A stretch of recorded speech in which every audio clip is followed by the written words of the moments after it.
जे विद्यार्थी रेग्युलर येत आहेत कॉलेजला त्यांना ही चांगलंच माहिती आहे की 1 जानेवारी 2025ला आपलं E1 सेमिस्टर सुरुवात झालेली आहे आणि ते संपणार आहे 17 एप्रिल 2025.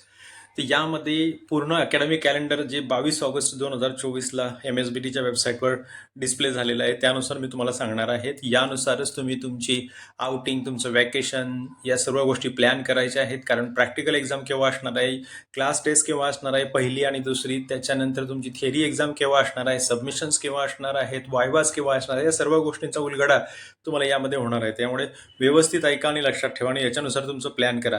जर का MSBTने याच्यामध्ये काही बदल केला तर नक्कीच मी तुम्हाला दुसरा व्हिडिओ बनवून सांगणार. परंतु तुर्तास 22 ऑगस्ट 2024 या दिवशी जे MSBTचं अकॅडमिक कॅलेंडर डिक्लेअर झालेलं आहे त्यानुसार ह्या डेट्स मी तुम्हाला सांगत आहे. सुरुवात या सेमिस्टरची 1 जानेवारी 2025ला झालेली आहे आणि शेवट जो होणार आहे तो 17 एप्रिल 2025ला होणार आहे. त्याच्यानंतर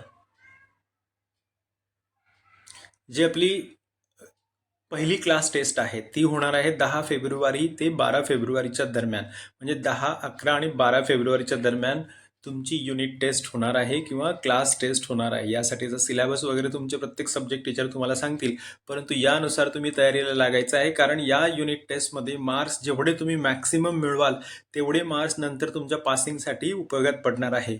मोस्टली मॅथ्स, सायन्स या विषयामध्ये ज्या लोकांना विकेट्स पडलेले आहेत त्या लोकांसाठी मी सांगतो की 30चे 30 मार्क्स मिळवण्याचा प्रयत्न करा, जेणेकरून तुमचा ॲव्हरेज जो होईल तो 30चा झाला पाहिजे. आणि मग 30 जर का तुम्हाला युनिट टेस्टमध्ये असतील तर 70 पैकी पासिंगसाठी फक्त 10 मार्क्स तुम्हाला स्कोअर करावे लागतील, म्हणजे 40मध्ये तुमची पासिंग होईल.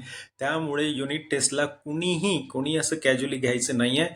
प्रत्येक पालकांनी प्रत्येक विद्यार्थ्यांनी याला गोष्ट लक्षात ठेवायची आहे. कारण जेव्हा आता मी बघितले तुमचे रिझल्ट्स, ज्या लोकांना मॅथ्समध्ये किंवा सायन्समध्ये विकेट्स पडलेली आहे त्यांना केटी लागलेली आहे, त्यांचे जे इंटरनल मार्क्स आहेत थेरी युनिट टेस्टचे, ते दोन्ही युनिट टेस्टचे ॲव्हरेज फक्त फार तर 4, 5, 6, 7, 10 असे होते आणि त्यामुळे तुम्हाला पासिंगला सुद्धा प्रॉब्लेम आलेला आहे. त्यामुळे युनिट टेस्टला कुणीही कॅज्युअली घ्यायचं नाही. अगदी कुठल्याही खेळामध्ये तुम्ही जरी असलात तरी लक्षात घ्या की तुम्हाला हे करायचंच आहे.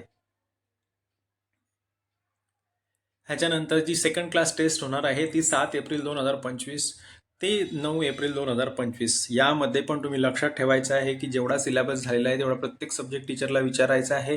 युनिट टेस्टचं काय स्वरूप असणार आहे, कसा फॉर्मॅट असणार आहे, या सर्व गोष्टी विचारून त्यानुसार तुम्ही अभ्यास करायचा, जेणेकरून तुमची स्कोरिंग मॅक्सिमम होणार. पुढे आहे एक्झाम फॉर्म फिलिंग. कॅन्डिडेट स्वतःच्या लॉग इनमधून एक्झाम फॉर्म फिल करणार आहेत 18 फेब्रुवारी ते 2 मार्चच्या दरम्यान. बरोबर पुष्कळ कालावधी आहे. या कालावधीमध्ये जर तुम्हाला समजत नसेल की कसा एक्झाम फॉर्म भरायचा, तुम्ही स्वतः आतापर्यंत भरलेला नसेल, तर या सर्व गोष्टी तुम्ही ऑफिसमध्ये जाऊन नक्कीच विचारा 18 फेब्रुवारी नंतर. कारण तुम्ही जर एक्झाम फॉर्म भरला नाही तर तुमचे प्रॉब्लेम्स वाढू शकतात. नंतर तुम्हाला लेट फी लागेल, पेनल्टी लागेल किंवा सुपर पेनल्टी सुद्धा असते आणि यामध्ये तुमचं आर्थिक नुकसान होऊ शकतं.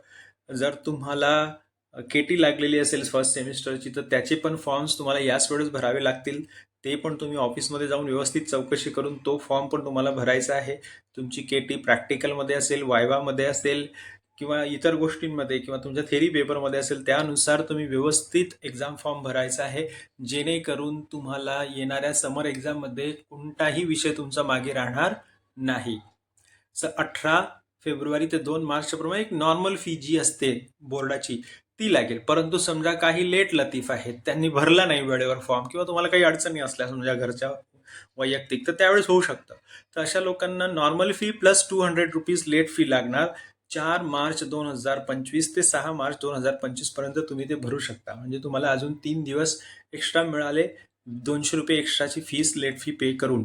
हे लक्षात ठेवायचं आहे. कधी कधी काय होतं की आपण एक्झाम फॉर्म फिलिंगची डेट निघून गेली, मग आता काय भरायचं, मग आपण सोडून देतो. असं करायचं नाही. लेट फीने सुद्धा तुम्ही नंतर एक्झाम फॉर्म भरू शकता.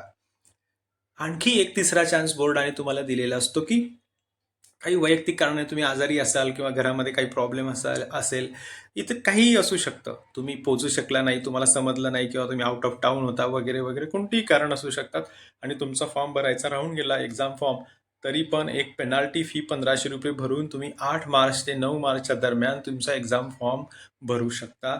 एवढं लक्षात ठेवायचं आहे. त्याच्यानंतर प्रॅक्टिकल एक्झाम केव्हा असणार आहे तुम्ही बघा. पुष्कळ वेळा आपल्याला उन्हाळी सुट्टी लागत असते. आपले लहान भाऊ किंवा इतर असतात, त्यांना उन्हाळी सुट्टी लागलेली असते. मग आपण प्लॅन करतो वॅकेशनचा वगैरे, फिरायला जायचा किंवा गावी जाण्याचा.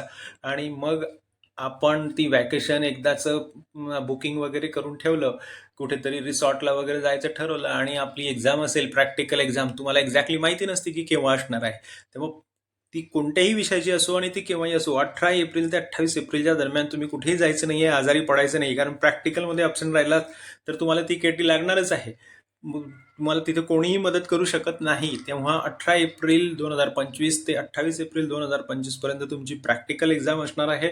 ज्या विषयांचा प्रॅक्टिकल आहे, समेटिव्ह असेसमेंट आहे, सबमिशन आहे, या सगळ्या गोष्टी याच वेळेस होणार आहेत. त्यामुळे या 10-11 दिवसाच्या कालावधीमध्ये कोणी कुठेही जायचं नाही. मग थेरी एक्झामिनेशन स्टार्ट होणार आहे 2 मेला, ती 24 मे पर्यंत चालेल. तर यामध्ये प्रत्येक सेमिस्टरचे जे आहे, second semester, first semester, third semester, fourth semester, fifth semester किंवा सिक्स सेमिस्टर, तुमचं जो पण केटी असेल किंवा रेग्युलर पेपर असेल, ते सर्व या 2 मे ते 24 मेच्या दरम्यान होतील.